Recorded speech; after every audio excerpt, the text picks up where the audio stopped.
Do we think we're in a new market cycle or just replaying an old one? It's an interesting question because it leaves a lot of questions about this question. What is a cycle? Right? Are we talking about bull and bear markets, or are we talking about economic cycles or debt cycles or something else? But if we read the last part, replaying an old one, it gives us some clues about what the mental state is of the person asking the question. So are we replaying an old one? That means that they're concerned about something, that there's some kind of lingering negativity and fear. Right? When I hear replaying and I hear old one. And so that negativity and fear, I think, is misplaced when we're investing for long time horizons, for our family and for growth of our portfolios. We're not going to be worried about what part of the market cycle we're in, and we're not going to be worried about old and new. What we're thinking about when we're investing every single day, every month, and every year, we're thinking about the stock market as a wealth creation mechanism, and that growth in earnings, growth in technology, especially in the United States of America, is not a linear growth. So if you look at both our economy and the stock market over the last 100 years, growth has not been linear. Growth is exponential. And so it looks like a chart that goes up like a parabola, not like a line with a particular slope. And so that's very, very important to know and to understand when you're investing, that we're not looking for a growth rate that stays about the same year after year.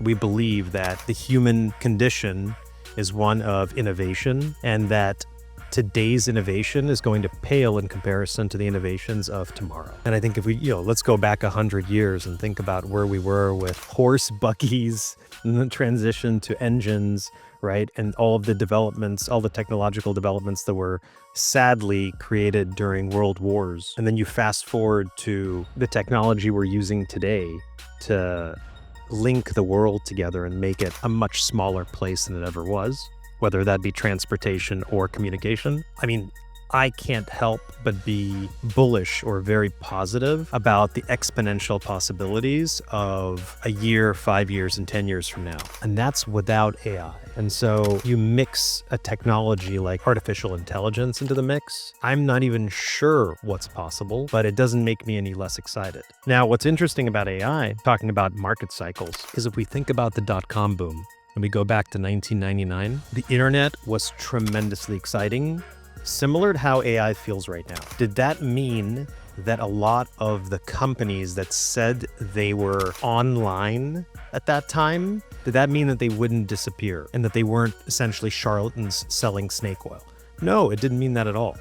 But it did not devalue the internet, right? Just because the market corrected for 1, 2, 3, 4, 5 years, whatever it was, right? It was a handful of years that we experienced kind of a technology bubble bursting and correction. But guess what? The internet continued to evolve and the products around it continued to evolve. And as the tools that you needed came to be, like the iPhone, the exponential rocket ship took off. And the same thing could very well happen with AI, right? It could be an overhyped technology today that isn't going anywhere, and you could experience some pullback or some significant retracement or bursting of some bubble over the next few years.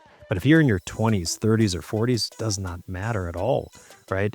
You continue to invest and all of that bursting will correct itself. So long as you're investing in the right places, and that's very important, right? People who are buying companies that are valued at under $1 billion today and available for you to buy on the public markets, most likely are gambling. But if they're investing in the largest vehicles that control today's large language models, I think those investments are going to be fine as long as they're properly diversified and, no one investment represents more than 5 or 6% of your portfolio.